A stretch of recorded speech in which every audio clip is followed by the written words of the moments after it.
Punjabi radio USA Punjabi TV USA ਦੇ ਉੱਤੇ ਆਪ ਸਭ ਦਾ ਸਵਾਗਤ ਹੈ। ਜੀ ਆਇਆਂ ਨੂੰ ਸਭ ਨੂੰ ਪਿਆਰ ਭਰੀ ਸਤਿ ਸ੍ਰੀ ਅਕਾਲ। ਮੈਂ ਰਾਜਕਨਵੀਰ ਸਿੰਘ, ਜੁੜ ਚੁੱਕੇ ਨੇ ਮੇਰੇ ਨਾਲ ਦੀਪਕ ਸ਼ਰਮਾ ਚਨਾਥਲ ਜੀ ਪੰਜਾਬ ਤੋਂ। ਦੀਪਕ ਜੀ ਆਇਆਂ ਨੂੰ, ਸਵਾਗਤ ਹੈ, ਸਤਿ ਸ੍ਰੀ ਅਕਾਲ। ਸਤਿ ਸ਼੍ਰੀ ਅਕਾਲ ਰਾਜਕਨਵੀਰ ਜੀ, ਸਾਰੇ ਦਰਸ਼ਕਾਂ ਨੂੰ, ਸਰੋਤਿਆਂ ਨੂੰ ਮੇਰੀ ਪਿਆਰ ਭਰੀ ਸਤਿ ਸ਼੍ਰੀ ਅਕਾਲ। ਪ੍ਰੋਗਰਾਮ ਖਬਰ ਤੇ ਨਜ਼ਰ ਲੈ ਕੇ ਹਾਜ਼ਰ ਹੋ ਚੁੱਕੇ ਹਾਂ, ਜਿਸ ਦੇ ਵਿੱਚ ਪੰਜਾਬ ਅਤੇ ਭਾਰਤ ਦੀਆਂ ਕੁਝ ਅਹਿਮ ਖਬਰਾਂ ਦੇ ਉੱਤੇ ਆਪਾਂ ਨਜ਼ਰਸਾਨੀ ਕਰਦੇ ਹਾਂ ਤੇ ਆਪਣੇ ਨਾਲ ਦੀਪਕ ਜੀ ਉਹਨਾਂ ਨੂੰ ਵਿਸਥਾਰ ਦੇ ਵਿੱਚ ਦੱਸਦੇ ਨੇ। ਅੱਜ ਦੇ ਸਾਡੇ ਪ੍ਰੋਗਰਾਮ ਖਬਰ ਤੇ ਨਜ਼ਰ ਨੂੰ ਸਪਾਂਸਰ ਕਰਦੇ ਨੇ ਖਾਲਸਾ ਇੰਸ਼ੋਰੈਂਸ ਏਜੰਸੀ, ਜਿਨ੍ਹਾਂ ਦੇ ਕੋਲੋਂ ਹਰ ਤਰੀਕੇ ਦੀ ਤੁਸੀਂ ਇੰਸ਼ੋਰੈਂਸ ਕਰਵਾ ਸਕਦੇ ਹੋ। ਉਸ ਬਾਰੇ ਜਾਣਕਾਰੀ ਲਈ ਕਾਲ ਕਰੋ 408 272 2500। ਟਿਰਕਿਆਣਾ ਇਮੀਗ੍ਰੇਸ਼ਨ ਲਾ ਫਰਮ, US ਇਮੀਗ੍ਰੇਸ਼ਨ ਦਾ ਹੋਵੇ ਕਿਸੇ ਵੀ ਤਰੀਕੇ ਦਾ ਕੰਮ, ਕਾਲ ਕਰੋ ਜੇ ਟਿਰਕਿਆਣਾ 415 909 0503। ਮਨਦੀਪ ਸਿੰਘ ਸੈਨ ਹੋਜ਼ੇ, ਓਂਕਾਰ ਸਿੰਘ ਫਰੈਜ਼ਨੋ, ਗੁਰਨਾਮ ਸਿੰਘ ਐਂਟੀਲੋਪ, ਮਨਦੀਪ ਢਿੱਲੋਂ ਯੂਬਾ ਸਿਟੀ, ਲਾਲੀ ਸਿੰਘ ਗਰੇਵਾਲ ਫਰੀਮੌਂਟ, ਸਾਰਿਆਂ ਦਾ ਧੰਨਵਾਦ। ਤੁਸੀਂ ਵੀ ਇਸ ਪ੍ਰੋਗਰਾਮ 'ਚ ਸਹਿਯੋਗ ਕਰਨਾ ਹੋਵੇ, ਸੰਪਰਕ ਕਰੋ 408 722 7698 ਦੇ ਉੱਤੇ। ਦੀਪਕ ਜੀ, ਸ਼ੁਰੂਆਤ ਕਰਦੇ ਹਾਂ ਸ਼੍ਰੀ ਦਰਬਾਰ ਸਾਹਿਬ ਤੋਂ। ਗੁਰਬਾਣੀ ਨੂੰ ਲੈ ਕੇ, ਜਿਹੜੇ ਉਸ ਦੇ ਸਿੱਧੇ ਪ੍ਰਸਾਰਣ ਨੂੰ ਲੈ ਕੇ ਫਿਰ ਤੋਂ ਵਿਵਾਦ ਛਿੜ ਗਿਆ ਹੈ। ਬਿਲਕੁਲ, ਤੁਸੀਂ ਇਹ ਦੇਖੋ ਕਿ ਗੁਰਬਾਣੀ ਸਰਬ ਸਾਂਝੀ ਬਾਣੀ, ਜਿਸ ਆਧਾਰ ਦੇ ਉੱਤੇ ਇਹ ਆਪਾਂ ਮਾਨਤਾ ਪ੍ਰਾਪਤ ਹੈ ਕਿ ਗੁਰਬਾਣੀ ਸਭ ਦੀ ਹੈ, ਉਸ ਨੂੰ ਜਿਹੜਾ ਪੜ੍ਹਨਾ ਚਾਹਵੇ, ਸੁਣਨਾ ਚਾਹਵੇ, ਸਮਝਣਾ ਚਾਹਵੇ। ਪਰ ਦੋ ਪਹਿਲੂ ਉੱਪਰੇ। ਇੱਕ ਪਹਿਲੂ ਉਸ ਸਮੇਂ ਉੱਭਰਿਆ ਸੀ ਜਦੋਂ ਸ਼੍ਰੀ ਗੁਰੂ ਗ੍ਰੰਥ ਸਾਹਿਬ ਜੀ ਦੇ ਵੱਖ-ਵੱਖ ਅਦਾਰੇ ਜਿਹੜਾ ਜੀ ਕਰਦਾ ਸੀ ਉਹ ਪ੍ਰਕਾਸ਼ਿਤ ਕਰਦਾ ਸੀ, ਤੇ ਉਸ ਤੋਂ ਬਾਅਦ ਫਿਰ ਇੱਕ ਪਹਿਲੂ ਉੱਭਰਿਆ ਕਿ ਵੀ ਨਹੀਂ, ਇਸ ਦੇ ਨਾਲ ਤਾਂ ਕਈ ਤਰ੍ਹਾਂ ਦੇ ਮਾਮਲੇ ਆ ਜਾਂਦੇ ਨੇ, ਇਸ ਲਈ ਇਹ ਅਧਿਕਾਰ ਖੇਤਰ ਇੱਕ SGPC ਕੋਲ ਹੋਣਾ ਚਾਹੀਦਾ ਹੈ। ਤੇ ਉਹਦੇ ਆਧਾਰ ਤੇ ਇੱਕ ਐਕਟ ਬਣਿਆ, ਬਾਦਲਾਂ ਦਾ ਰਾਜ ਸੀ, SGPC ਆਪਣੀ ਸੀ।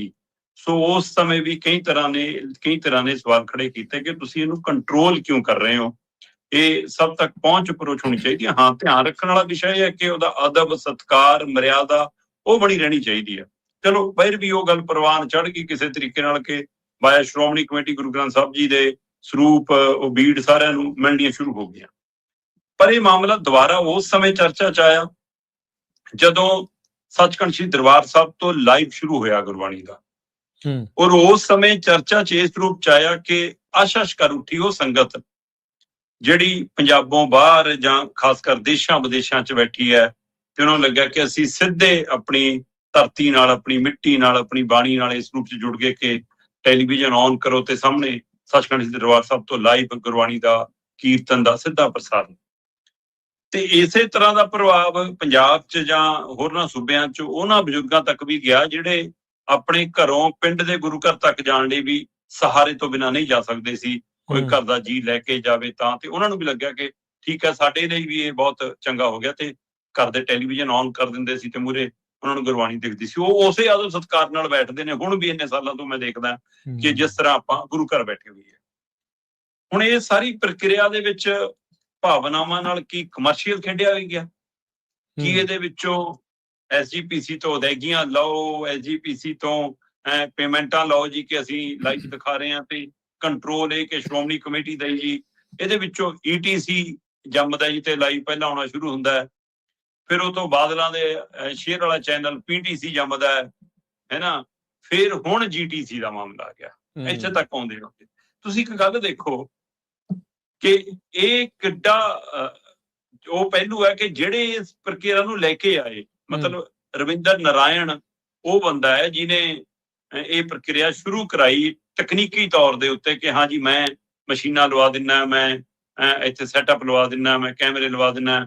ਚਲੋ, PTC ਤੋਂ ਫਿਰ PTC ਜਦੋਂ ਉਹਨੇ ਸੈੱਟ ਕੀਤਾ ਤੇ ਫਿਰ ਉਹਦੇ ਤੇ ਚਲਾ ਗਿਆ ਸਾਰਾ ਕੁਛ, ਤੇ ਉੱਥੋਂ ਲਾਈਵ ਪ੍ਰਸਾਰਣ ਸ਼ੁਰੂ ਹੋ ਗਿਆ, ਤੇ ਹੁਣ ਉਹ GTC ਲਿਆ। ਮਤਲਬ ਤੁਸੀਂ ਇਹ ਦੇਖੋ ਕਿ ਚੈਨਲਾਂ ਦੇ ਨਾਮ ਵੀ ਨੇੜੇ ਤੇੜੇ ਰੱਖੇ ਜਾ ਰਹੇ ਸੀਗੇ, ਇਹ ਤੋਂ ਵੱਧ ਦੂਰ ਵਿਚਾਰ ਵੀ ਨਹੀਂ ਜਾ ਰਿਹਾ ਕਿ ਅਸੀਂ ਕੋਈ ਹੋਰ TTC, PTC, GTC, ਹੁਣ ਕੱਲ ਨੂੰ CTC, ਪਤਾ ਨਹੀਂ ਕੀ ਆ ਜਾਵੇ, ਪਤਾ ਨਹੀਂ।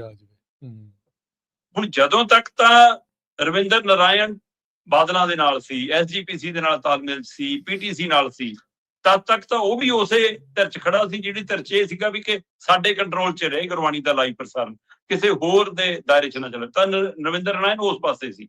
ਜਦੋਂ ਇੱਧਰੋਂ ਵਿਗੜ ਗਈ, ਬਾਹਰ ਹੋ ਗਏ, ਸਾਰਾ ਕੁਛ ਹੋ ਗਿਆ, ਆਪਣਾ ਚੈਨਲ ਲਿਆਂਦਾ GTC, ਫਿਰ ਹੁਣ ਉਹ ਚਾਹੁੰਦੇ ਸੀਗੇ ਵੀ ਕਿ ਮੈਂ ਇਸ ਨੂੰ ਉੱਥੇ ਲੈ ਜਾਵਾਂ, ਤੇ ਉਹਦੇ ਲਈ ਉਹਨਾਂ ਨੇ ਪ੍ਰਕਿਰਿਆ ਕੀਤੀ। ਪਰ ਦੂਸਰੇ ਪਾਸੇ ਪੰਜਾਬ ਸਰਕਾਰ ਨੇ ਇੱਕ ਆਡਾ ਲਿਆ ਐਸਜੀਪੀਸੀ ਨਾਲ ਕਿ ਵੀ ਤੁਸੀਂ ਅਸੀਂ ਇਹ ਪ੍ਰਬੰਧ ਕਰਾ ਦਿੰਨੇ ਆ, ਅਸੀਂ ਸੈਟਅਪ ਲਵਾ ਦਿੰਨੇ ਆ, ਉੱਥੋਂ ਲਾਈਵ ਆ ਜਾ ਕੇ ਉੱਥੋਂ ਜਿਹਨੇ ਆਊਟਪੁੱਟ ਲੈਣੀ ਆ ਲੈ ਲਵੇ।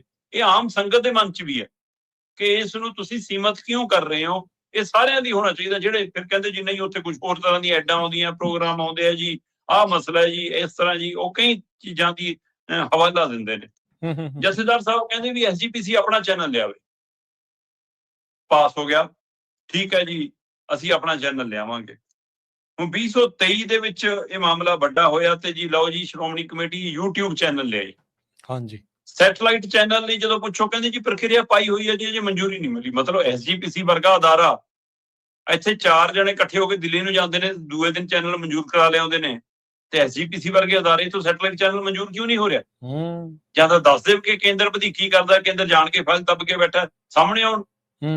ਸੋ ਕਿਸੇ ਤਰੀਕੇ ਤੇ ਤਾਂ ਕਿਸੇ ਮਸਲੇ ਤਾਂ ਆਓ ਨਾ। ਉਹ ਇਸ ਮਸਲੇ ਤੁਸੀਂ ਖੁੱਲ ਕੇ ਨਿੱਤਰ ਕੇ ਵੀ ਨਹੀਂ ਆ ਰਹੇ।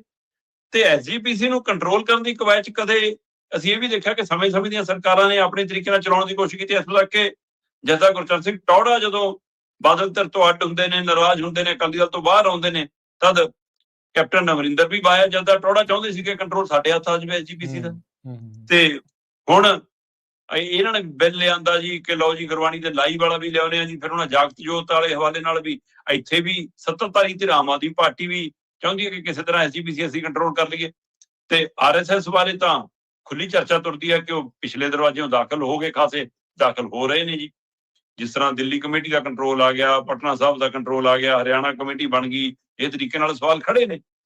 ਪਰ ਇਹ ਸਭ ਦੇ ਬਾਵਜੂਦ ਵੀ ਸ਼੍ਰੋਮਣੀ ਕਮੇਟੀ ਕਹਿੰਦੀ ਕਿ ਨਹੀਂ, ਗੁਰਬਾਣੀ ਦਾ ਪ੍ਰਸਾਰਣ ਸਿਰਫ ਐਸਜੀਪੀਸੀ ਦੇ ਰਾਹੀਂ ਹੋ ਸਕਦਾ, ਹੋਰ ਕਿਸੇ ਰਾਹੀਂ ਨਹੀਂ। ਤੇ ਹੁਣ ਜੀਟੀਸੀ ਨੇ ਕੀ ਕੀਤਾ, ਇਹਨਾਂ ਦੇ YouTube ਚੈਨਲ ਵਾਲਾ ਜਿਹੜਾ ਚੱਲਦਾ ਸੀ ਉੱਥੋਂ ਚੱਕ ਕੇ ਪਾਉਣਾ ਸ਼ੁਰੂ ਕਰਤਾ। ਅੱਛਾ, ਇਸ ਨੂੰ ਲੈ ਕੇ ਐਸਜੀਪੀਸੀ ਨੇ ਐਡਵੋਕੇਟ ਧਾਮੀ ਹੋਰਾਂ ਨੇ ਇੱਕ ਤਰ੍ਹਾਂ ਨੋਟਿਸ ਕਰਤਾ ਜੀਟੀਸੀ ਨੂੰ, ਪ੍ਰੈਸ ਕਾਨਫਰੰਸ ਕਰਤੀ ਕਿ ਤੁਸੀਂ ਨਹੀਂ ਚਲਾ ਸਕਦੇ, ਸਾਡਾ ਅਧਿਕਾਰ ਖੇਤਰ ਹੈ। ਤੇ ਰਵਿੰਦਰ ਨਾਰਾਇਣ ਕਹਿੰਦੇ ਵੀ ਜਦੋਂ ਤੁਸੀਂ ਆਪਣੇ YouTube ਪੇਜ ਤੇ ਪਾਤਾ, ਉੱਥੇ ਲਾਈਵ ਚੱਲ ਗਿਆ, ਉਹ ਤੋਂ ਬਾਅਦ ਹਜ਼ਾਰਾਂ ਹੀ ਲੋਕ ਉਹਨੂੰ ਲਾਈਵ ਦੇਖਦੇ ਨੇ ਤੇ ਆਪਣੇ ਪੇਜਾਂ ਤੇ ਸ਼ੇਅਰ ਕਰਦੇ ਨੇ। ਤੇ ਸੈਂਕੜੇ ਅਦਾਰੇ ਉਹ ਨੇ ਜਿਹੜੇ ਉਹਨੂੰ ਡਾਊਨਲੋਡ ਕਰਕੇ ਆਪਣੇ ਪੇਜ ਤੇ ਦੁਬਾਰਾ ਪਾਉਂਦੇ ਨੇ। ਤੇ ਅਸੀਂ ਵੀ ਉਹਨਾਂ ਚੋਂ ਇੱਕ ਹੈ। ਸੋ ਫਿਰ ਜਾਂ ਤਾਂ ਫਿਰ ਕਾਰਵਾਈ ਸਾਰਿਆਂ ਤੇ ਹੀ ਕਰ ਦੋ। ਕਹਿੰਦੇ ਸਾਨੂੰ ਅਚੇਚਾ ਕਿਉਂ? ਕਿਉਂਕਿ ਅਸੀਂ ਉਹ ਚੋਂ ਕਹਿੰਦੇ ਰਹੀ ਗੱਲ, ਜਿਹੜੇ ਕੈਮਰਿਆਂ ਤੋਂ ਤੁਸੀਂ ਕਹਿੰਦੇ ਲਾਈਵ, ਉਹ ਨਾ ਪੀਟੀਸੀ ਦੇ, ਨਾ ਈਟੀਸੀ ਦੇ ਨੇ, ਨਾ ਸਾਡੇ ਨੇ, ਉਹ ਤਾਂ ਹੁਣ ਵੀ ਕਿਰਾਏ ਤੇ ਨੇ। ਤੇ ਕਹਿੰਦੇ ਮੈਂ ਆਪਣੇ ਵੱਲੋਂ ਮੈਂ ਲਵਾ ਦਿੰਦਾ। ਸੋ ਇਹ ਸਾਰੀ ਪ੍ਰਕਿਰਿਆ ਕਈ ਤਰ੍ਹਾਂ ਦੇ ਸ਼ੰਕੇ ਸ਼ੋਭੇ ਖੜੇ ਕਰਦੀ ਆ। ਇੱਕ ਪਾਸੇ ਰਾਜਨੀਤਿਕ ਧਿਰਾਂ ਉਹ ਨੇ ਜਿਹੜੀਆਂ ਸੱਤਾ ਚ ਆ ਕੇ ਇਹਨੂੰ ਕੰਟਰੋਲ ਕਰਨਾ ਚਾਹੁੰਦੀਆਂ ਨੇ, ਇੱਕ ਪਾਸੇ ਉਹ ਧਿਰ ਹੈ ਜਿਹੜੀ ਕਹਿੰਦੀ ਹੁਣ ਵੀ ਸਾਡੇ ਹੀ ਕੰਟਰੋਲ ਚ ਹੈ, ਤੇ ਦੂਸਰੇ ਪਾਸੇ ਨਵੀਆਂ ਧਿਰਾਂ ਕਹਿੰਦੀਆਂ ਸਾਨੂੰ। ਸੋ ਇੱਕ ਧਿਰ ਉਹ ਹੈ ਜਿਹੜੀ ਕਹਿੰਦੀ ਹੈ ਕਿ ਨਹੀਂ, ਇਹ ਸਭ ਦੇ ਲਈ ਚੱਲਣਾ ਚਾਹੀਦਾ ਜਿੱਥੇ ਚਲਾਉਣਾ ਚਾਹਣ, ਤੇ ਦੂਸਰੇ ਪਾਸੇ ਕੁਝ ਤਰ੍ਹਾਂ ਕਹਿੰਦੀਆਂ ਇਹ ਤਰੀਕਾਕਾਰ ਵਾਜਬ ਹੈ ਕਿਉਂਕਿ ਅਸੀਂ ਬਾਦਲ ਧਿਰ ਨਾਲ ਆ, ਅਸੀਂ ਐਸਜੀਪੀਸੀ ਨਾਲ ਆ, ਇਸ ਲਈ ਕੰਟਰੋਲ ਚ। ਹੁਣ ਇਹ ਮਾਮਲਾ ਇਸ ਸਮੇਂ ਜਦੋਂ ਉੱਠਿਆ ਤਦ ਮੈਨੂੰ ਲੱਗਦਾ ਜਾਗਰ ਜੋ ਸ਼੍ਰੀ ਗੁਰੂ ਗ੍ਰੰਥ ਸਾਹਿਬ ਸਤਿਕਾਰ ਸੋਧ ਐਕਟ ਵਾਲਾ ਮਾਮਲਾ ਵੀ, ਵੀਡੀਓ ਕਾਂਡ ਵਾਲਾ ਮਾਮਲਾ ਵੀ, ਤੇ ਨਾਲ ਹੀ ਇਹ ਪਿਛਲੇ ਜਿਹੜੇ ਕੰਟਰੋਲ ਕਰਨ ਦੀ ਕਵਾਇਦ ਵੀ, ਤੇ ਇਹ ਸਿੱਧੇ ਪ੍ਰਸਾਰਣ ਵਾਲਾ ਮਾਮਲਾ ਵੀ, ਇਹ ਸਾਰਾ ਕੁੱਲ ਮਿਲਾ ਕੇ ਇਕੱਠਾ ਪੰਥਕ ਮਾਮਲਾ 2027 ਦੀਆਂ ਚੋਣਾਂ ਤੱਕ ਭਖਿਆ ਤੁਸੀਂ ਦੇਖਦੇ ਰਹੋਗੇ ਕਿ ਚੋਣ ਮੁੱਦੇ ਦੇ ਰੂਪ ਚ ਵੀ ਖੜਾ ਰਹੂਗਾ। ਇੱਥੇ ਨਾ ਇੱਕ ਹੋਰ ਐਂਗਲ ਦੀਪਕ ਜੀ ਉਹ ਵੀ ਵਿਚਾਰਨ ਯੋਗ ਹੈਗਾ। ਜਿੱਦਾਂ YouTube ਤੇ ਤੁਸੀਂ ਗੱਲ ਆਖਦੇ ਆ ਨਾ, ਬਹੁਤ ਸਾਰੇ ਜਿਹੜੇ ਗੁਰਬਾਣੀ ਦੇ ਸ਼ਬਦ ਨੇ, ਜਦੋਂ ਵੱਖ-ਵੱਖ ਅਸੀਂ ਵੀ ਜਦੋਂ ਜਾ ਕੇ ਕਈ ਗੁਰੂ ਘਰਾਂ ਤੋਂ ਲਾਈਵ ਪ੍ਰਸਾਰਣ ਪੇਸ਼ ਕਰਦੇ ਆ ਆਪਣੇ ਪੇਜਾਂ ਦੇ ਉੱਤੇ, ਤੇ ਵੱਡੀਆਂ ਵਾਲੀਆਂ ਕੰਪਨੀਆਂ ਸਟ੍ਰਾਈਕਾਂ ਮਾਰਦੀਆਂ ਵੀ ਇਹ ਗੁਰਬਾਣੀ ਦੇ ਉੱਤੇ ਸਾਡਾ, ਇਹ ਕਿੱਦਾਂ ਹੋ ਸਕਦਾ ਆ? ਇਸ ਦੇ ਉੱਤੇ ਐਸਜੀਪੀਸੀ ਵੀ ਕਦੀ ਕੋਈ ਸਪਸ਼ਟੀਕਰਨ ਨਹੀਂ ਦਿੰਦੀ। ਇਹ ਗੁਰਬਾਣੀ ਕਿਸੇ ਇੱਕ ਦੀ ਥੋੜੀ, ਇਹ ਤਾਂ ਸਾਰਿਆਂ ਦੀ ਹੈ। ਬਿਲਕੁਲ, ਇਹ ਇਸ ਚੀਜ਼ ਦੇ ਉੱਤੇ ਜ਼ਰੂਰ ਵਿਚਾਰਨ ਦੀ ਵੀ ਲੋੜ ਆ। ਆਪਾਂ ਇਸ ਮੰਚ ਦੇ ਜ਼ਰੀਏ ਇਸ ਮੰਚ ਦੇ ਜ਼ਰੀਏ ਆਪਾਂ ਜ਼ਰੂਰ ਕਰਨਾ ਚਾਹੁੰਦੇ ਵੀ ਚਾਹੇ ਉਹ ਟੀ ਸੀਰੀਜ਼ ਵਾਲੀ ਕੰਪਨੀ ਆ, ਚਾਹੇ ਕੋਈ ਹੋਰ ਕੰਪਨੀ ਆ, ਉਹ ਗੁਰਬਾਣੀ ਦੇ ਉੱਤੇ ਉਹਨਾਂ ਦੇ ਸ਼ਬਦਾਂ ਦੀਆਂ ਤਰਜ਼ਾਂ ਦੇ ਉੱਤੇ ਕਿਸ ਆਧਾਰ ਦੇ ਉੱਤੇ ਸਟ੍ਰਾਈਕਾਂ ਮਾਰਦੀ ਆ, ਇਹਦੇ ਉੱਤੇ ਵੀ ਉਹਨਾਂ ਤੋਂ ਜਵਾਬ ਲੈਣਾ ਚਾਹੀਦਾ, ਲੈਣਾ ਬਣਦਾ। ਬਿਲਕੁਲ ਬਿਲਕੁਲ, ਬਹੁਤ ਗੰਭੀਰ ਮਾਮਲਾ ਜੀ।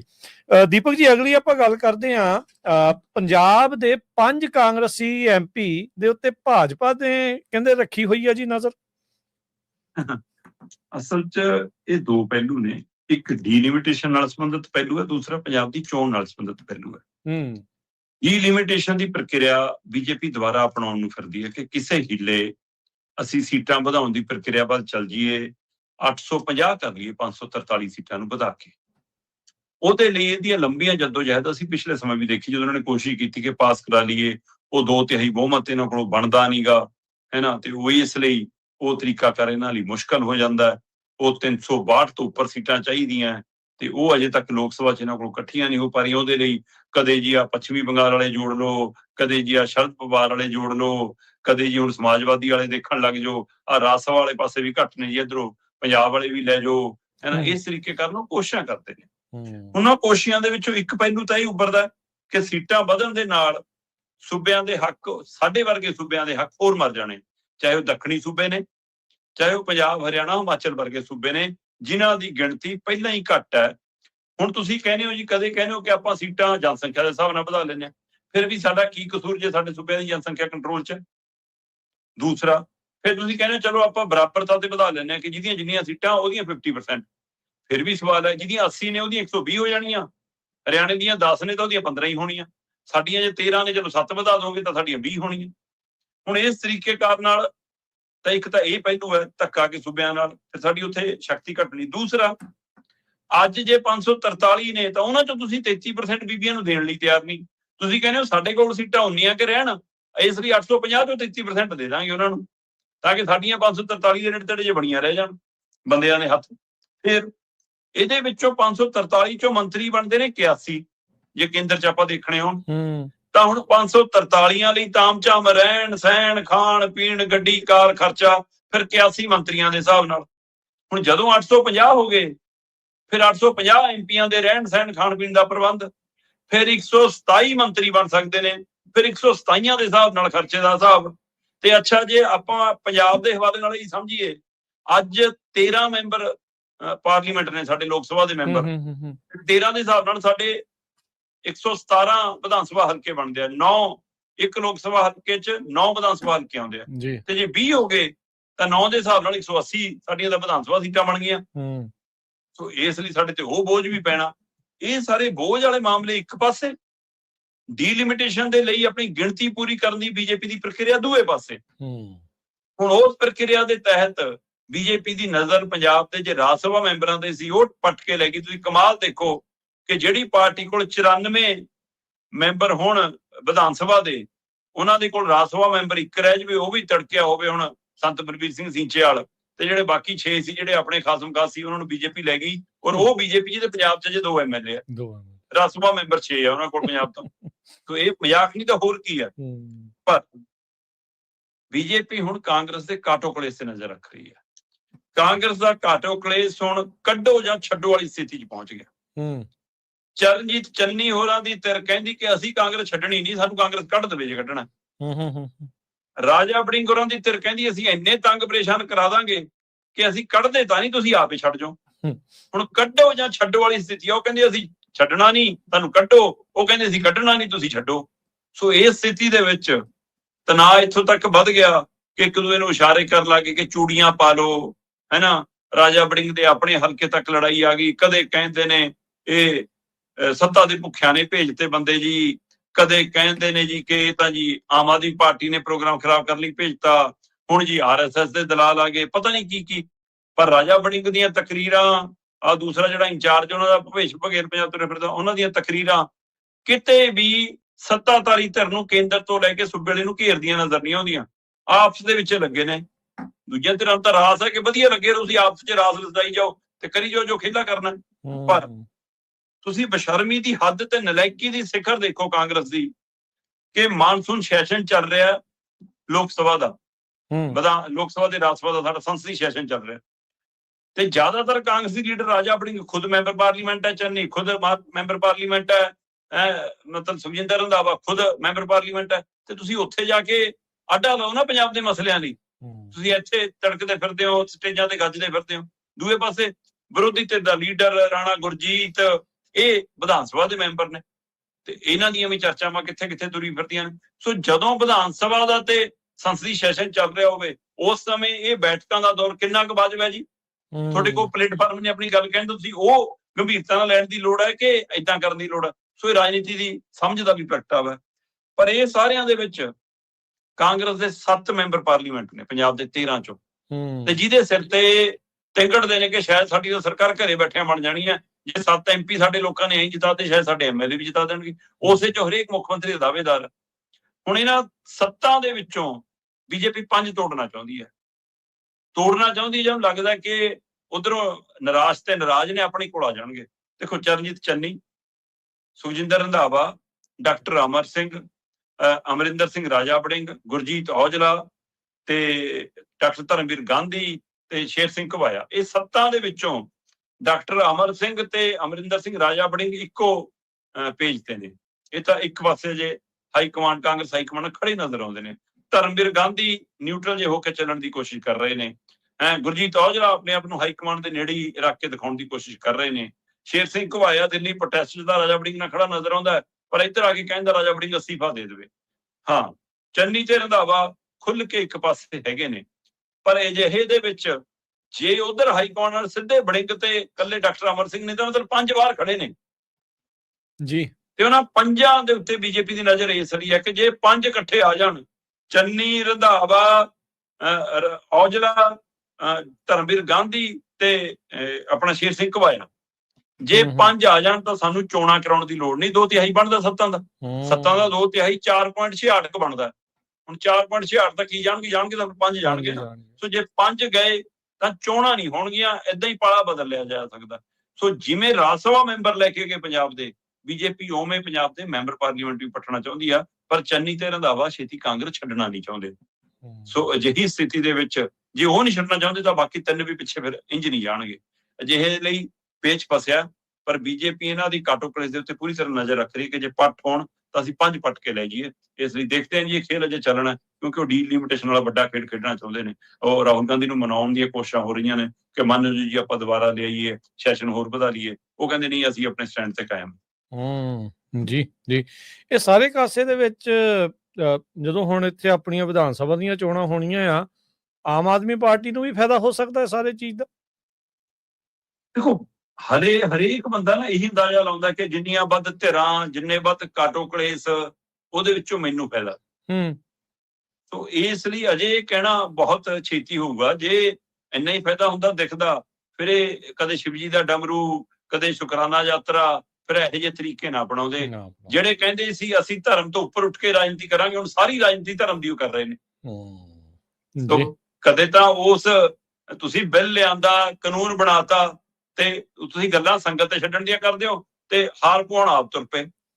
ਤੇ ਹੁਣ ਤੁਹਾਨੂੰ ਸ਼ਿਵ ਭਗਵਾਨ ਚੇਤੇ ਆਉਣ ਲੱਗ ਪਏ। ਹੁਣ ਕਹਿੰਦੇ ਅਸੀਂ ਰਾਮ ਜੀ ਦਾ ਨਾਟਕ ਵੀ ਕਰਾਵਾਂਗੇ ਆਉਂਦੇ ਦਿਨਾਂ ਚ ਪੰਜਾਬ ਚ।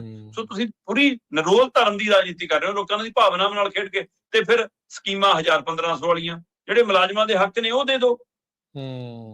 ਇਸ ਲਈ ਇਹ ਕਹਿਣਾ ਅਜੇ ਜਲਦਬਾਜ਼ੀ ਹੋਊਗੀ ਕਿ ਫਾਇਦਾ ਮਿਲ ਜੂਗਾ। ਫਾਇਦਾ ਸਾਰੇ ਹੀ ਲੈਣ ਲਈ ਆ ਰਹੇ ਨੇ, ਬੀਜੇਪੀ ਵੀ ਫਾਇਦਾ ਲੈਣੇ ਆ ਰਹੀ ਆ, ਅੰਮ੍ਰਿਤਪਾਲ ਦੀ ਧਿਰ ਨੂੰ ਵੀ ਲੱਗਦਾ ਫਾਇਦਾ ਸਾਨੂੰ ਮਿਲ ਜਾਣਾ। ਸੋ ਇਸ ਲਈ ਕਾਂਗਰਸ ਨੂੰ ਲੱਗਦਾ ਸਾਨੂੰ ਘਰੇ ਬੈਠੇ ਬਿਠਾਏ ਫਾਇਦਾ ਮਿਲ ਜਾਣਾ। ਸਾਰੀਆਂ ਆਪਣਾ ਫਾਇਦਾ ਸੋਚ ਕੇ ਆ ਰਹੀਆਂ, ਪੰਜਾਬ ਦਾ ਫਾਇਦਾ ਸੋਚ ਕੇ ਕੋਈ ਨਹੀਂ ਆ ਰਿਹਾ। ਬਿਲਕੁਲ। ਮੁਲਾਜ਼ਮਾਂ ਦੀ ਉਹ ਗੱਲ ਕੀਤੀ ਹੈ, DA ਵਾਲੇ ਮਾਮਲੇ ਦੀ ਗੱਲ ਕਰਦੇ ਆ। ਪੰਜਾਬ ਦੇ ਜਿਹੜੇ ਮੁਲਾਜ਼ਮ ਨੇ ਉਹ ਹੁਣ ਚੰਡੀਗੜ੍ਹ ਨੂੰ ਕਰ ਰਹੇ ਆ ਜੀ ਕੂਚ। ਦੇਖੋ, ਪਿਛਲੇ 2 ਦਿਨਾਂ ਤੋਂ ਅੱਜ ਤੀਜਾ ਦਿਨ ਚੜ ਗਿਆ, ਮੁਲਾਜ਼ਮਾਂ ਨੇ ਕਲਮ ਛੋੜ ਕਲਮ ਤੋੜ ਕਿਹੜੀ ਹੁੰਦੀ ਆ ਉਹ ਹੜਤਾਲ ਕੀਤੀ ਹੋਈ ਆ ਪੰਜਾਬ ਭਰ ਚ। ਚਲੋ ਹੁਣ ਉਹਨਾਂ ਨੇ ਸ਼ਬਦ ਥੋੜਾ ਜਿਹਾ ਬਦਲਿਆ। ਅੱਗੇ ਹੁੰਦੀ ਸੀ ਮੇਰਾ ਖਿਆਲ ਕਿ ਕਲਮ ਛੋੜ ਬਦਲ ਕੇ ਕੰਮ ਕਰਨਾ ਛੱਡਤਾ ਜੀ, ਅਸੀਂ ਪੈਨ ਨਹੀਂ ਚਲਾਵਾਂਗੇ। ਹੁਣ ਉਹ ਕਹਿੰਦੇ ਨਾਲ ਕੰਪਿਊਟਰ ਸ਼ਟ ਡਾਊਨ ਵੀ ਹੜਤਾਲ ਆ ਸਾਡੀ, ਮਤਲਬ ਕੰਪਿਊਟਰ ਵੀ ਔਨ ਨਹੀਂ ਕੀਤੇ ਅਸੀਂ। ਤਾਂ ਨਾਲ ਉਹਨਾਂ ਨੇ ਇਹ ਸ਼ਬਦ ਜੋੜ ਲਿਆ, ਟੈਕਨੀਕਲ ਹੋ ਗਿਆ ਹੁਣ ਕੰਮ। ਹਾਂ, ਇਹ ਹੜਤਾਲ ਪੰਜਾਬ ਵਿਆਪੀ ਹੜਤਾਲ ਹੈ ਪਿਛਲੇ 3 ਦਿਨਾਂ ਤੋਂ। ਅੱਜ ਤੀਸਰਾ ਦਿਨ ਹੈ, 2 ਦਿਨ ਹੋ ਗਏ। ਪਹਿਲੇ ਦਿਨ ਉਹਨਾਂ ਨੇ ਦਫ਼ਤਰਾਂ 'ਚ ਬੈਠੇ ਰਹੇ, ਕੰਮ ਨਹੀਂ ਕੀਤਾ। ਦੂਸਰੇ ਦਿਨ ਉਹਨਾਂ ਨੇ ਕੱਲ ਪੰਜਾਬ ਭਰ ਦੇ ਵਿੱਚ ਪੰਜਾਬ ਸਰਕਾਰ ਦੇ ਜ਼ਿਲ੍ਹਾ ਪੱਧਰ ਤੇ ਪੁਤਲੇ ਫੂਕੇ ਤੇ ਅੱਜ ਉਹਨਾਂ ਦਾ ਚੰਡੀਗੜ੍ਹ ਦੇ ਵਿੱਚ ਪ੍ਰਦਰਸ਼ਨ ਮੰਨਿਆ ਜਾ ਰਿਹਾ। 1 ਲੱਖ ਤੋਂ ਵੱਧ ਮੁਲਾਜ਼ਮ ਇਕੱਠੇ ਹੋ ਸਕਦੇ ਨੇ, ਮੁਲਾਜ਼ਮ ਤੇ ਪੈਨਸ਼ਨਰ, ਇੰਨੀ ਵੱਡੀ ਗਿਣਤੀ ਦੇ ਵਿੱਚ। ਤੇ ਉਹਨਾਂ ਨੇ ਇੱਥੇ ਚੰਡੀਗੜ੍ਹ ਸੈਕਟਰ 39 ਦੇ ਸਾਹਮਣੇ ਜਿਹੜੀ ਨਵੀਂ ਮੰਡੀ ਬਣੀ ਹੈ, ਸ਼ਾਇਦ ਉੱਥੇ ਆਪਣੀ ਰੈਲੀ ਕਰਨ ਦਾ ਫੈਸਲਾ ਕੀਤਾ ਹੈ। ਹੁਣ ਦੇਖਦੇ ਚੰਡੀਗੜ੍ਹ ਪ੍ਰਸ਼ਾਸਨ ਉਹਨਾਂ ਨੂੰ ਐਂਟਰੀ ਦਿੰਦਾ ਹੈ, ਦਾਖਲ ਹੁੰਦਾ ਹੈ, ਜਾਂ ਪੰਜਾਬ ਸਰਕਾਰ ਉਹਨਾਂ ਨੂੰ ਰਾਹਾਂ 'ਚ ਰੋਕਦੀ ਹੈ, ਕੀ ਹੁੰਦੀ ਹੈ। ਸੋ ਇਹ ਪ੍ਰਕਿਰਿਆਵਾਂ ਹੁਣ ਸਵੇਰ ਦੀਆਂ ਗੱਡੀਆਂ ਨਿਕਲੀਆਂ ਨੇ, ਤੁਰੇ ਹੋਏ ਨੇ, ਸਾਰੀਆਂ ਦੇ ਉੱਤੇ ਬੈਰੀਗੇਟਿੰਗ ਹੋਈ ਹੈ। ਕਾਫੀ ਤਣਾਅ ਵਾਲਾ ਮਾਹੌਲ ਹੈ, ਕਿਉਂਕਿ 7 ਲੱਖ ਦੇ ਕਰੀਬ ਇਹ ਮੁਲਾਜ਼ਮ ਹੈ, ਜਿਹਦੇ ਵਿੱਚੋਂ ਮੌਜੂਦਾ ਮੁਲਾਜ਼ਮ ਤੇ ਪੈਨਸ਼ਨਰ ਨੇ, ਤੇ 4 ਲੱਖ ਤੋਂ ਵੱਧ ਤਾਂ ਪੈਨਸ਼ਨਰ ਨੇ, ਤੇ 2.5-3 ਲੱਖ ਦੇ ਕਰੀਬ ਮੌਜੂਦਾ ਮੁਲਾਜ਼ਮ ਨੇ। ਸੋ ਜੇ 7 ਲੱਖ ਦੇ ਕਰੀਬ ਉਹਨੇ ਜਿਹਨਾਂ ਦਾ DA ਦਾ ਮਾਮਲਾ, ਉਹ ਕਹਿੰਦੇ ਵੀ DA ਵੀ ਲੈਣਾ। ਤੇ ਅਸੀਂ ਕੱਚੇ ਮੁਲਾਜ਼ਮਾਂ ਨੂੰ ਪੱਕੇ ਕਰਨ ਵਾਲੀ ਲੜਾਈ ਵੀ ਲੜ ਰਹੇ ਹਾਂ, ਅਸੀਂ ਪੁਰਾਣੀ ਪੈਨਸ਼ਨ ਸਕੀਮ ਵੀ ਬਹਾਲ ਕਰਨ ਦੀ ਲੜਾਈ ਲੜ ਰਹੇ ਹਾਂ, ਤੇ ਹੋਰ ਸਾਡੇ ਜਿਹੜੇ ਤਕਨੀਕੀ ਮੁੱਦੇ ਨੇ ਉਹ ਵੀ ਨੇ। ਪਰ ਪੰਜਾਬ ਸਰਕਾਰ ਇੰਨੀ ਬੇਸ਼ਰਮ ਹੈ ਕਿ ਉਹ ਮੁਲਾਜ਼ਮ ਨੇ ਜਿਨ੍ਹਾਂ ਨੇ ਕਿਸੇ ਸਮੇਂ ਇਹਨਾਂ ਤੇ ਫੁੱਲ ਬਰਸਾਏ ਸੀ, ਉਹਨਾਂ ਕਹਿੰਦੇ ਹੁਣ ਪਿੱਠ ਕਰਕੇ ਖੜੀ ਆ। ਜਿਨ੍ਹਾਂ ਦੀ ਇਹ ਧਰਨਿਆਂ ਬਾਜ਼ਾਰਾਂ 'ਚ ਆਪ ਜਾ ਕੇ ਬੈਠਦੇ ਸੀ ਕਿ ਪੱਕਿਆਂ ਕਰਾਂਗੇ, ਹੁਣ ਉਹਦੀ ਗੱਲ ਵੀ ਨਹੀਂ ਸੁਣਦੀ, ਉਲਟਾ ਪੁਲਿਸ ਭੇਜ ਕੇ ਡਾਂਗ ਫੇਰਦੀ ਆ। ਸੋ ਇਸ ਸਥਿਤੀ ਦੇ ਵਿੱਚ ਮੁਲਾਜ਼ਮ ਵਰਗ ਮੰਨਿਆ ਜਾਂਦਾ ਕਿ ਜਿਹਦੇ ਨਾਲ ਮੁਲਾਜ਼ਮ ਵਰਗ ਨਾ ਹੋਵੇ ਫਿਰ ਉਹਦੀ ਸਰਕਾਰ ਨਹੀਂ ਬਣਦੀ, ਕਿਉਂਕਿ ਇੱਕ ਮੁਲਾਜ਼ਮ ਦਾ ਮਤਲਬ ਉਹਦੇ ਨਾਲ 4 ਜੀ ਘਰ ਦੇ ਹੋਰ 5, ਤੇ ਜੇ 7 ਲੱਖ ਨੇ ਤਾਂ 35 ਲੱਖ ਬੰਦਾ ਬਣਦਾ ਕਹਿੰਦੇ। ਇਸੇ ਲਈ ਪੰਜਾਬ ਦੀ ਭਗਵੰਤ ਮਾਨ ਸਰਕਾਰ ਨੂੰ ਲੱਗਦਾ ਕਿ ਆਪਾਂ ਬੀਬੀਆਂ ਨੂੰ ਖੁਸ਼ ਕਰ ਲਈਏ, ਆਪਾਂ ਬੀਬੀਆਂ ਨੂੰ 1000-1500 ਪਾ ਲਏ, ਇਹ ਵੋਟ ਪੱਕੀ ਕਰ ਲਈਏ। ਅੱਛਾ, ਹੁਣ ਕਹਿੰਦੇ ਕਿ ਕਾਲੇ ਕੋਟ ਵਾਲੇ ਜੇ ਖੁਸ਼ ਹੋ ਜਾਣ ਸਾਡੀ ਗੱਲ ਬਣ ਜੂ। ਜਿੰਨੇ ਐਡਵੋਕੇਟ ਭਾਈਚਾਰਾ ਉਹਨਾਂ ਦੇ ਜਿਹੜੇ ਚੈਂਬਰ ਨੇ ਉਹਨਾਂ ਦੀ ਬਿਜਲੀ ਮੁਫਤ ਕਰਨ ਦੀਆਂ ਸਕੀਮਾਂ ਲਾ ਰਹੇ ਨੇ ਕਿ ਤਹਿਸੀਲਾਂ 'ਚ ਕਚਹਿਰੀਆਂ 'ਚ ਉਹਨਾਂ ਦੇ ਫ੍ਰੀ ਕਰਦੀ ਹੈ ਬਿਜਲੀ ਉਹਨਾਂ ਨੂੰ। ਸੋ ਇਸ ਤਰ੍ਹਾਂ ਦੀਆਂ ਸਕੀਮਾਂ ਲਾ ਕੇ ਇਹ ਮੁਲਾਜ਼ਮਾਂ ਵਾਲਾ ਘਾਟਾ ਪੂਰਾ ਕਰਨ ਦੀ ਕਵਾਇਦ ਆ। ਪਰ ਮੁਲਾਜ਼ਮਾਂ ਦੀ ਅੱਜ ਰੈਲੀ ਕਾਫੀ ਕੁਝ ਤੈਅ ਕਰੂਗੀ, ਕਿਉਂਕਿ ਉਧਰ ਸੈਸ਼ਨ ਚੱਲ ਰਿਹਾ ਵਿਧਾਨ ਸਭਾ ਦਾ, ਉੱਥੇ ਵੀ ਫਿਰ ਅੰਦਰ ਵੀ ਕਰਦੇ ਨੇ, ਵਿਰੋਧੀ ਧਿਰਾਂ ਵੀ ਸਵਾਲ ਖੜੇ ਕਰਦੀਆਂ ਨੇ ਤੇ ਬਾਹਰ ਵੀ ਕਰਦੇ ਨੇ। ਪਰ ਬਸ਼ਰਮ ਨੇ ਜਿਹੜੇ ਬੀਬੀ ਦੇ ਨਾਲ ਅਜਿਹਾ ਕਰ ਸਕਦੇ ਨੇ ਇੱਕ ਵਿਧਾਨ ਸਭਾ ਦੀ ਮੈਂਬਰੀ ਨਾਲ, ਤੇ ਉਹ ਬੰਦਿਆਂ ਨਾਲ ਤਾਂ ਕੀ ਕੁਝ ਕਰ ਸਕਦੇ ਨੇ। ਇਸ ਲਈ ਇਹ ਬੇਸ਼ਰਮੀ ਦੀ ਹੱਦ ਪਾਰ ਹੈ। ਪਰ ਪੰਜਾਬ 'ਚ ਧਰਨੇ ਹੀ ਧਰਨੇ, ਮੁਜ਼ਾਹਰੇ ਹੀ ਮੁਜ਼ਾਹਰੇ, ਪ੍ਰਦਰਸ਼ਨ ਹੀ ਪ੍ਰਦਰਸ਼ਨ ਨੇ।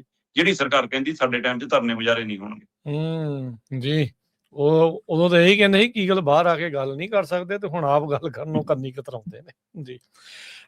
ਅਗਲੀ ਦੀਪਕ ਜੀ ਗੱਲ ਕਰੀਏ, ਕਾਂਗਰਸ ਜਨਤਾ ਪਾਰਟੀ CJP ਅਜੇ ਚੋਣ ਮੈਦਾਨ 'ਚ ਨਹੀਂ ਨਿਤਰੇਗੀ। ਦੇਖੋ, ਕਾਂਗਰਸ ਜਨਤਾ ਪਾਰਟੀ ਦਾ ਜਿਵੇਂ ਉਭਾਰ ਹੋਇਆ, ਜਿਵੇਂ ਉਹਦੀ ਐਂਟਰੀ ਹੋਈ, ਜਿਵੇਂ ਉਹਨੂੰ ਪਲੇਸ ਮਿਲੀ, ਜਿਵੇਂ ਉਹਨੂੰ ਜੰਤਰ ਮੰਤਰ ਤੇ ਆਉਣ ਦਿੱਤਾ, ਕਰਨ ਦਿੱਤਾ, ਉਸ ਸਮੇਂ ਕਈਆਂ ਨੇ ਸ਼ੰਕੇ ਸ਼ੋਭੇ ਖੜੇ ਕੀਤੇ ਵੀ ਕਿ ਇਹਦੇ ਪਿੱਛੇ ਕੋਈ ਡਿਜ਼ਾਈਨ ਹੈ, ਇਹਦੇ ਪਿੱਛੇ ਕੋਈ ਤਾਕਤ ਹੈ। ਬੇਸ਼ੱਕ ਉਹ ਅੰਦੋਲਨ ਉਹਨਾਂ ਦੇ ਕੰਟਰੋਲ 'ਚ ਰਿਹਾ, ਅੰਦੋਲਨ 'ਚ ਆਪ ਵਿਆਪੀ ਨੌਜਵਾਨ ਪੀੜ੍ਹੀ ਆਈ, ਉਹ ਸਾਰੇ ਹੀ ਉਹਨਾਂ ਦੇ ਮਤਲਬ ਵਿਚਾਰਧਾਰਾ ਨਾਲ ਸੰਬੰਧਿਤ ਨਹੀਂ ਸੀਗੇ ਕਿ ਜਿਸ ਤਰੀਕੇ ਨਾਲ ਉਹ ਚਲਾਉਣਾ ਚਾਹੁੰਦੇ ਨੇ। ਪਰ ਤਾਂ ਵੀ ਬੈਨਰ ਤਾਂ ਇਹਨਾਂ ਦਾ ਹੀ ਸੀ ਨਾ, ਕਾਂਗਰਸ ਜਨਤਾ ਪਾਰਟੀ ਦਾ, ਇਸ ਲਈ ਉਹ ਨਾਮ ਤਾਂ ਇਹਨਾਂ ਦਾ ਹੀ ਰਹੂਗਾ ਕਿ ਇਹਨਾਂ ਦੀ ਅਗਵਾਈ 'ਚੋਂ ਹੋਇਆ। ਚਲੋ, ਸਫਲ ਹੋ ਗਿਆ। ਉਸ ਤੋਂ ਬਾਅਦ ਇਹ ਚਰਚਾ ਤੁਰ ਪਈ ਕਿ ਕੀ ਹੁਣ ਇਹ ਪੋਲੀਟੀਕਲੀ ਮੈਦਾਨ 'ਚ ਉਤਰਨ ਜਾ ਰਹੇ ਨੇ, ਕੀ ਇਹ ਰਾਜਨੀਤਿਕ ਪਲੇਟਫਾਰਮ ਬਣਾਉਣ ਜਾ ਰਹੇ ਨੇ। ਤਾਂ ਅਭਿਜੀਤ ਦੀਪਕੇ ਹੁਣ ਸਾਹਮਣੇ ਆਇਆ, ਉਹ ਕਹਿੰਦਾ ਅਸੀਂ ਫਿਲਹਾਲ ਕੋਈ ਵੀ ਰਾਜਨੀਤਿਕ ਦਲ ਨਹੀਂ ਬਣਾਉਣਾ ਜਾ ਰਹੇ, ਅਸੀਂ ਪ੍ਰੈਸ਼ਰ ਗਰੁੱਪ ਵਜੋਂ ਰਹਾਂਗੇ। ਉਹ ਕਹਿੰਦਾ ਸਾਡਾ ਅੰਦੋਲਨ ਸਫਲ ਤਾਂ ਹੋਇਆ ਕਿ ਅਸੀਂ ਰਾਜਨੀਤਿਕ ਧਿਰ ਨਹੀਂ ਸੀ, ਇਸ ਲਈ ਸਾਰੀਆਂ ਰਾਜਨੀਤਿਕ ਧਿਰਾਂ, ਸਮਾਜਿਕ ਧਿਰਾਂ, ਹਰ ਵਰਗ, ਹਰ ਸੂਬੇ ਦੇ ਲੋਕ ਖੁੱਲ੍ਹੇਆਮ ਸਾਡੀ ਸਟੇਜ ਤੇ ਆ ਸਕੇ। ਜੇ ਅਸੀਂ ਇੱਕ ਰਾਜਨੀਤਿਕ ਤੌਰ ਦੇ ਉੱਤੇ ਸਾਹਮਣੇ ਆਏ ਹੁੰਦੇ ਧਿਰ ਵਜੋਂ, ਫਿਰ ਸ਼ਾਇਦ ਇੰਨੇ ਲੋਕ ਸਾਡੇ ਨਾਲ ਇਸ ਤਰੀਕੇ ਨਾਲ ਨਾ ਆਉਂਦੇ। ਇਸ ਲਈ ਅਸੀਂ ਪ੍ਰੈਸ਼ਰ ਗਰੁੱਪ ਦਾ ਕੰਮ ਕਰਾਂਗੇ, ਅਸੀਂ ਇੱਕ ਦੇਸ਼ ਵਿਆਪੀ ਜਨ ਅੰਦੋਲਨ ਵਿੱਢਾਂਗੇ। ਸੋ ਉਹਦੇ ਵਿੱਚੋਂ ਇਹ ਲੱਗਦਾ ਕਿ ਦੇਸ਼ ਦੇ ਮੁੱਦਿਆਂ ਤੇ, ਲੋਕ ਮੁੱਦਿਆਂ ਤੇ, ਨੌਜਵਾਨ ਪੀੜ੍ਹੀ ਦੇ ਮਸਲਿਆਂ ਦੇ ਉੱਤੇ ਦੇਸ਼ ਵਿਆਪੀ ਇੱਕ ਪ੍ਰਦਰਸ਼ਨ ਕਰਨਗੇ। ਉਹਦੇ ਲਈ ਹੁਣ ਦੇਸ਼ 'ਚ ਨਿਕਲਣ ਦਾ ਪ੍ਰੋਗਰਾਮ ਬਣਾ ਰਹੇ ਨੇ, ਵੱਖ-ਵੱਖ ਸੂਬਿਆਂ 'ਚ ਜਾਣ ਦੀ ਪ੍ਰਕਿਰਿਆ ਅਪਣਾਈ ਜਾਊਗੀ। ਕੀ ਇਹ ਮਹਿਜ ਇੰਨਾ ਕੀ ਹੈ ਜਿੰਨਾ ਕੁ ਦਿਖ ਰਿਹਾ, ਜਾਂ ਇਹ 2029 ਤੱਕ ਦਾ ਟਾਰਗੇਟ ਹੈ ਕਿ ਆਪਾਂ 2029 ਤੱਕ ਇੱਕ ਬਦਲਵੀਂ ਧਿਰ ਬਣ ਜਾਈਏ। ਜਿਹੜੀ ਚਰਚਾ ਬਹੁਤ ਚਿੰਤਕ ਲੋਕ ਜਾਂ ਮੀਡੀਆ ਦੇ ਅਦਾਰੇ ਕੁਝ ਕਰਦੇ ਨੇ ਕਿ ਉਹਦੇ ਵਿੱਚ ਕੋਈ ਸੱਚਾਈ ਹੈ ਕਿ ਅੱਜ ਬਣੀ ਪਾਰਟੀ ਦਾ ਉਸ ਸਮੇਂ ਤੱਕ ਗ੍ਰਾਫ ਥੱਲੇ ਆ ਜਾਊਗਾ, ਹਲੇ ਤੁਸੀਂ ਇੱਕ ਪ੍ਰੈਸ਼ਰ ਗਰੁੱਪ ਵਜੋਂ ਤੁਰੇ ਰਹੋ, ਚੋਣਾਂ ਦੇ ਨੇੜੇ ਜਾ ਕੇ ਤੁਸੀਂ ਐਲਾਨ ਕਰ ਦਿਓ, ਧਿਰ ਬਣ ਜਿਓ, ਉਦੋਂ ਤੱਕ ਇਸ ਤਰੀਕੇ ਨਾਲ ਤੁਹਾਨੂੰ ਉਭਾਰ ਦਿੱਤਾ ਜਾਵੇ ਕਿ BJP ਤਾਂ ਵਿਰੋਧ ਦੇ ਵਿੱਚ ਕਾਕਰੋਚ। ਮਤਲਬ ਕਹਿੰਦੇ ਕਿ ਦੋਏ ਹੱਥਾਂ 'ਚ ਲੱਡੂ, ਸੱਤਾਧਾਰੀ ਧਿਰ ਵੀ ਆਪਣੀ, ਵਿਰੋਧੀ ਧਿਰ ਵੀ ਆਪਣੀ, ਬਾਕੀ ਵਿਰੋਧੀ ਧਿਰਾਂ ਜਾਂ ਇੰਡੀਆ ਗੱਠਜੋੜ ਹੈ ਜਾਂ ਹੋਰ ਹੈ ਸਾਰੇ, ਮਮਤਾ ਹੋਵੇ, ਰਾਹੁਲ ਹੋਵੇ, ਅਖਿਲੇਸ਼ ਹੋਵੇ, ਹੋਰ ਹੋਣ, ਇਹ ਸਾਰਿਆਂ ਨੂੰ ਅਸੀਂ ਮੰਨਫੀ ਕਰਕੇ ਆਪਣੀ ਉਹ ਵਿਰੋਧੀ ਧਿਰ ਖੜੀ ਕਰ ਲਈਏ। ਕੁਝ ਧਿਰਾਂ ਨੂੰ ਇਹ ਵੀ ਸ਼ੰਕੇ ਸ਼ੋਭੇ ਹੈ ਕਿ ਇਹਨਾਂ ਦੇ ਵਿੱਚ ਹੋਈ ਜੇ ਅੰਨਾ ਹਜ਼ਾਰੇ ਦੇ ਅੰਦੋਲਨ ਦੇ ਵਿੱਚੋਂ BJP ਦੀ ਸਰਕਾਰ ਆ ਸਕਦੀ ਹੈ, ਮਨਮੋਹਨ ਸਿੰਘ ਦੀ ਸਰਕਾਰ ਜਾ ਸਕਦੀ ਹੈ, ਤੇ ਉਹ 'ਚੋਂ ਕੇਜਰੀਵਾਲ ਵਰਗਾ ਜੰਮ ਸਕਦਾ ਹੈ, ਤਾਂ ਫਿਰ ਜੰਤਰ ਮੰਤਰ ਤੇ ਕਾਂਗਰਸ ਜਨਤਾ ਪਾਰਟੀ ਦੇ ਬੈਨਰ ਹੇਠ ਅੰਦੋਲਨ 'ਚੋਂ ਇੱਕ ਨਵੀਂ ਰਾਜਨੀਤਿਕ ਧਿਰ ਕਿਉਂ ਨਹੀਂ ਜੰਮ ਸਕਦੀ। ਬਸ ਕਹਿੰਦੇ ਕਿ ਇਹ ਹੋਰ ਤਰੀਕੇ ਨਾਲ ਲਿਆਉਣ ਦੀ ਕਵਾਇਦ ਹੈ ਕਿ ਇਹਨੂੰ 2027 ਤੱਕ ਵਿਰੋਧੀ ਧਿਰ ਵਜੋਂ ਪੈਦਾ ਕਰ ਲਿਆ ਜਾਵੇ, ਤਾਂ ਕਿ ਇੰਝ ਲੱਗੇ ਕਿ ਇਹ ਦੋ ਧਿਰਾਂ 'ਚ ਮੁਕਾਬਲਾ, ਤੀਜੀਆਂ ਧਿਰਾਂ ਨੂੰ ਮੰਨਫੀ ਕਰ ਦਿੱਤੇ। ਇਹ ਵੀ ਚਰਚਾਵਾਂ ਜ਼ੋਰ ਪੜ ਰਹੀਆਂ ਕਿ ਉਸ ਤਰੀਕੇ ਦਾ ਡਿਜ਼ਾਈਨ ਹੈ ਜਾਂ ਸੱਚਮੁੱਚ ਇਹ ਆਉਂਦਾ ਵਕਤ ਤੈਅ ਕਰੂਗਾ, ਜਾਂ ਸੱਚਮੁੱਚ ਦੇਸ਼ ਦੇ ਮਸਲਿਆਂ ਦੇ ਉੱਤੇ ਉਹ ਪਹਿਰੇਦਾਰੀ ਕਰਨਾ ਚਾਹੁੰਦੇ ਨੇ ਬਤੌਰ ਪ੍ਰੈਸ਼ਰ ਗਰੁੱਪ। ਇਹ ਦੇਖਣਾ ਹੋਵੇਗਾ। ਜੀ, ਵਾਕਈ ਇਹ ਦੇਖਣ ਵਾਲੀ ਗੱਲ ਰਹੇਗੀ। ਪਰ ਜਿਸ ਤਰੀਕੇ ਦੇ ਨਾਲ ਜਦੋਂ ਦਿਪਕੇ ਆਉਂਦਾ ਹੈ ਤੇ ਉਹਨੂੰ 에ਅਰਪੋਰਟ ਤੋਂ ਲੈ ਕੇ ਜਾਇਆ ਜਾਂਦਾ ਆ, ਕਿਹਨਾਂ ਦੀ ਛਤਰ ਛਾਇਆ ਹੇਠ ਜਾਂਦਾ ਆ, ਸੋ ਸਵਾਲ ਤਾਂ ਇਹ ਉੱਠਣੇ ਬਣਦੇ ਹੀ ਹੈਗੇ ਨੇ ਜੀ। ਜਾਂਦੇ ਜਾਂਦੇ ਦੀਪਕ ਜੀ ਗੱਲ ਕਰੀਏ, ਅਪ੍ਰੈਲ ਮਈ 2027 ਵਿੱਚ ਪਲਾਸਟਿਕ ਦੇ ਨੋਟ ਦੇਣਗੇ ਦਸਤਕ। ਇਹਦੇ ਵਿੱਚ ਵੀ ਕਿਤੇ ਪਹਿਲਾਂ ਡੀਮੋਨੀਟਾਈਜੇਸ਼ਨ ਕਰਕੇ ਪੁਰਾਣਿਆਂ ਦਾ ਫਿਰ ਲੈਣਾ ਲੱਗੇ ਲਵਾਉਣ 'ਚ, ਇੱਕ ਵਾਰੀ ਫਿਰ ਲੱਗਦਾ ਏਦਾਂ ਹੀ। ਦੇਖੋ, ਹਾਲੇ ਤੱਕ ਤਾਂ ਇਹੀ ਕਹਿ ਰਹੇ ਨੇ ਕਿ ਲਾਈਨਾਂ ਨਹੀਂ ਲਵਾਵਾਂਗੇ। ਆਰਬੀਆਈ ਦੇ ਗਵਰਨਰ ਖੁਦ ਸਾਹਮਣੇ ਆਏ ਨੇ। ਪਿਛਲੇ 3 ਕੁ ਦਿਨਾਂ ਦੀ ਬੈਠਕਾਂ ਚੱਲ ਰਹੀਆਂ ਸੀਗੀਆਂ ਤੋਂ ਪਹਿਲਾਂ ਵੀ ਮੈਂ ਜਾਣਕਾਰੀ ਇੱਕ ਦਿਨ ਸਾਂਝੀ ਕੀਤੀ ਸੀ ਕਿ ਨਵੇਂ ਵਰ੍ਹੇ ਦੇ ਵਿੱਚ ਪਲਾਸਟਿਕ ਦੇ ਨੋਟ ਆਉਣ ਜਾ ਰਹੇ ਨੇ। ਤਰੀਕ ਸਮਾਂ ਤੈਅ ਨੀਗਾ। ਸੋ ਹੁਣ ਆਰਬੀਆਈ ਦੇ ਗਵਰਨਰ ਹੋਰਾਂ ਨੇ ਖੁਦ ਆ ਕੇ ਇਹ ਗੱਲ ਸਾਂਝੀ ਕੀਤੀ ਹੈ ਕਿ ਬਿਲਕੁਲ ਅਸੀਂ ਪਲਾਸਟਿਕ ਦੇ ਨੋਟ ਲਿਆਉਣ ਜਾ ਰਹੇ ਹਾਂ ਔਰ ਇਹ ਪਹਿਲੇ ਗੇੜ 'ਚ ਛੋਟੇ ਨੋਟ ਆਉਣਗੇ ਔਰ ਇਹਦੇ ਲਈ ਸਮਾਂ ਅਪ੍ਰੈਲ ਮਈ ਤੈਅ ਹੋ ਗਿਆ। 2027 ਦੇ ਅਪ੍ਰੈਲ ਮਈ ਦੇ ਵਿੱਚ 10 ਦੇ 20 ਦੇ ਹੋ ਸਕਦਾ 50 ਦੇ ਵੀ, ਕਿਉਂਕਿ ਜਾਣਕਾਰੀ ਸਾਨੂੰ ਮਿਲ ਰਹੀ ਸੀਗੀ ਕਿ ਸ਼ਾਇਦ 200 ਕਰੋੜ ਨੋਟ ਮੁੱਢਲੇ ਪੜਾਅ 'ਚ ਪੋਲੀਮਰ ਦੇ ਪਲਾਸਟਿਕ ਦੇ ਉਹ ਛਾਪਣ ਜਾ ਰਹੇ ਨੇ, ਜਿਸ ਤਰ੍ਹਾਂ ਡਾਲਰ ਹੁੰਦੇ ਨੇ ਆਪਣੇ, ਮਤਲਬ ਉਸ ਤਰੀਕੇ ਕਰਨ ਨਾਲ ਉਹਦੇ ਵਿੱਚ 10 ਔਰ 20 ਦੇ 100 ਕਰੋੜ ਨੋਟ 10 ਦੇ 100 ਕਰੋੜ ਨੋਟ 20 ਦੇ। ਪਰ ਹੁਣ ਆਰਬੀਆਈ ਦੇ ਗਵਰਨਰ ਦੀ ਜਾਣਕਾਰੀ ਅਨੁਸਾਰ ਕਿ ਹੋ ਸਕਦਾ ਹੈ ਅਸੀਂ 50 ਦੇ ਨੋਟ ਵੀ ਪਹਿਲਾਂ ਨਾਲ ਉਤਾਰ ਲਈਏ। ਉਹ ਕਹਿੰਦੇ ਕਿ ਛੋਟੇ ਨੋਟ ਸਭ ਤੋਂ ਵੱਧ ਚੱਲਦੇ ਨੇ ਬਾਜ਼ਾਰ ਦੇ ਵਿੱਚ, ਸਭ ਤੋਂ ਵੱਧ ਵਰਤੋਂ 'ਚੋਂ ਆਉਂਦੇ ਨੇ ਤੇ ਸਭ ਤੋਂ ਛੇਤੀ ਉਹ ਖਰਾਬ ਹੁੰਦੇ ਨੇ। ਜਿਹੜੇ ਕਾਗਜ਼ ਦੇ ਨੋਟ ਜਿਵੇਂ ਉਹਨਾਂ ਦੇ ਗਲਣ ਦਾ ਖਤਰਾ ਰਹਿੰਦਾ ਹੈ, ਭਿੱਜ ਕੇ ਖਰਾਬ ਹੋਣ ਦਾ ਖਤਰਾ ਰਹਿੰਦਾ ਹੈ, ਪਸੀਨੇ ਨਾਲ ਖਰਾਬ ਹੋਣ ਦਾ ਖਤਰਾ ਰਹਿੰਦਾ ਹੈ, ਸਿਉਂਕ ਲੱਗਣ ਦਾ ਡਰ ਰਹਿੰਦਾ ਹੈ, ਸੋ ਇਸ ਲਈ ਫਟਣ ਦਾ ਡਰ ਰਹਿੰਦਾ ਹੈ। ਉਹਦੇ ਉੱਤੇ ਵੈਸੇ ਤਾਂ ਨਵੇਂ ਨੋਟ ਜਿਹੜੇ ਲਿਆਂਦੇ ਸੀ ਜਦ ਤਾਂ ਇਹ ਕਹਿ ਕੇ ਲਿਆਏ ਸੀ ਕਿ ਇਹਦੇ ਨਾਲ ਜੀ ਨਕਲੀ ਨੋਟ ਬਾਜ਼ਾਰ ਖਤਮ ਹੋ ਜੂ, ਇਹ ਜਿਹੜਾ ਵਿਦੇਸ਼ੀ ਅੱਤਵਾਦ ਹੈ ਜੀ, ਡਰੱਗ ਹੈ ਜੀ, ਉਹ ਖਤਮ ਹੋ ਜੂ ਤੇ ਜੀ ਇਹਨੂੰ ਇਹ ਚਿੱਪ ਲੱਗ ਜੂ ਜੀ, ਇਹ ਬਹੁਤ ਕੁਛ ਮੀਡੀਆਦਾਰਾਂ ਨੇ ਫੈਲਾਈ ਸੀ ਗੱਲ ਕਿ ਇਹ ਨਕਲੀ ਨਹੀਂ ਬਣ ਸਕਦਾ। ਸੋ ਹੁਣ ਉਹ ਪ੍ਰਕਿਰਿਆ ਕੀ ਦੁਬਾਰਾ ਦੁਹਰਾਈ ਜਾਊਗੀ ਇਹ ਕਹਿ ਕੇ ਕਿ ਲਓ ਜੀ ਪਲਾਸਟਿਕ ਦੇ ਨੋਟ ਨਾਲ ਹੁਣ ਨਹੀਂ, ਜਦੋਂ ਕਿ ਮੰਨਿਆ ਜਾ ਰਿਹਾ ਕਿ ਹੁਣ ਅਪਡੇਟ ਵਰਜ਼ਨ ਆਏਗਾ, ਨੈਚੁਰਲੀ ਹੈ, ਉਸ ਸਮੇਂ ਤੱਕ ਤਕਨੀਕ ਵੀ ਵੱਡੀ ਹੋਊਗੀ। ਉਮੀਦ ਕਰਦੇ ਹਾਂ ਕਿ ਹੁਣ ਇਹਦਾ ਡੁਪਲੀਕੇਸੀ ਨਾ ਬਣੇ। ਪਰ ਜਿਹੜੀ ਮਹਾਰਤ ਹੈ ਲੋਕਾਂ ਕੋਲੋਂ, ਕਹਿੰਦੇ ਅਸਲੀ ਬਾਅਦ ਚੋਂ ਬਾਜ਼ਾਰ 'ਚ ਆਉਂਦਾ, ਨਕਲੀ ਪਹਿਲਾਂ ਆ ਜਾਂਦਾ। ਹੁਣ ਇਹ ਦੇਖਣ ਵਾਲੀ ਗੱਲ ਹੋਊਗੀ। ਪਰ 10 ਦੇ 20 ਦੇ ਤੇ 50 ਦੇ ਪਲਾਸਟਿਕ ਦੇ ਨੋਟ ਜਲਦੀ ਹੀ ਭਾਰਤੀ ਲੋਕਾਂ ਦੇ ਹੱਥਾਂ 'ਚ ਹੋਣਗੇ ਤੇ ਮੰਨਿਆ ਜਾ ਰਿਹਾ ਕਿ ਇਹਨਾਂ ਦੀ ਉਮਰ 30 ਸਾਲ ਤੱਕ ਹੋ ਸਕਦੀ ਹੈ। ਹਾਂ, ਆਰਬੀਆਈ ਗਵਰਨਰ ਨੇ ਸਪਸ਼ਟ ਕਰਤਾ ਕਿ ਅਸੀਂ ਪੁਰਾਣੇ ਨੋਟ ਚੱਲਣ ਚੋਂ ਬਾਹਰ ਨਹੀਂ ਕਰਾਂਗੇ। ਉਹ ਬਾਜ਼ਾਰ 'ਚ ਉਸੇ ਤਰ੍ਹਾਂ ਚੱਲਦੇ ਰਹਿਣਗੇ, ਕੋਈ ਲਾਈਨ ਨਹੀਂ ਲੱਗੂਗੀ। ਹਾਂ, ਇਹ ਚੁੱਪਚਾਪ ਤਰੀਕੇ ਨਾਲ ਇੱਕ ਹੁੰਦਾ ਕਿ ਤੁਸੀਂ ਜਦੋਂ ਜਾਓ ਤੇ ਉਹ ਨੋਟ ਫਿਰ ਸਰਕਾਰ ਲੈਣਾ ਸ਼ੁਰੂ ਕਰ ਦਿੰਦੀ ਆ ਕਿ ਜਿੱਥੇ ਵੀ ਬਾਜ਼ਾਰ 'ਚ ਆ ਗਏ, ਦੁਕਾਨਾਂ ਤੇ ਆ ਗਏ, ਮਾਰਕੀਟ 'ਚ ਆ ਗਏ, ਉਹਨਾਂ ਨੂੰ ਕਿਹਾ ਜਾਂਦਾ ਕਿ ਇਹਨਾਂ ਨੂੰ ਬੈਂਕਾਂ 'ਚ ਜਮ੍ਹਾਂ ਕਰਾਉਂਦੇ ਜਾਓ, ਦੁਬਾਰਾ ਸਰਕੂਲੇਟ 'ਚ ਨਾ ਲਿਆਓ। ਸੋ ਹੌਲੀ ਹੌਲੀ ਪਲਾਸਟਿਕ ਦੇ ਨੋਟ ਬਾਜ਼ਾਰ 'ਚ ਆਉਂਦੇ ਜਾਣਗੇ ਤੇ ਨੋਟ ਬੈਂਕਾਂ ਦੇ ਰਾਹੀਂ ਆਰਬੀਆਈ ਕੋਲ ਜਾਂਦੇ ਰਹਿਣਗੇ। ਉਵੇਂ ਪਰਮਾਨੈਂਟ ਨੋਟ ਬੰਦ ਨਹੀਂ ਹੋਣਗੇ ਜੀ। ਮੈਨੂੰ ਤਾਂ ਇਹ ਲੱਗਦਾ ਆ ਦੀਪਕ ਜੀ ਵੀ ਇਹਨਾਂ ਦੇ ਮੰਤਰੀਆਂ ਨੇ ਕਿਹਾ ਹੋਣਾ ਵੀ ਭਰਾਵੋ ਸਾਡੀਆਂ ਕੰਧਾਂ 'ਚ ਪਏ ਗਲ ਜਾਂਦੇ, ਸੜ ਜਾਂਦੇ, ਪਲਾਸਟਿਕ ਵਾਲੇ ਆ, ਦੋ ਵੀ ਜਦੋਂ ਮਰਜ਼ੀ ਕੱਢ ਕੇ ਵਰਤ ਲਿਆ ਕਰੀਏ। ਫਿਰ ਇਹ ਇਸ ਚੀਜ਼ ਨੂੰ ਲੈ ਕੇ ਆ। ਬਹੁਤ ਬਹੁਤ ਧੰਨਵਾਦ, ਬੜੀ ਮਿਹਰਬਾਨੀ, ਬਹੁਤ ਸ਼ੁਕਰੀਆ। ਮਿਲਦੇ ਹਾਂ ਅਗਲੀ ਵਾਰੀ। ਸਤਿ ਸ੍ਰੀ ਅਕਾਲ।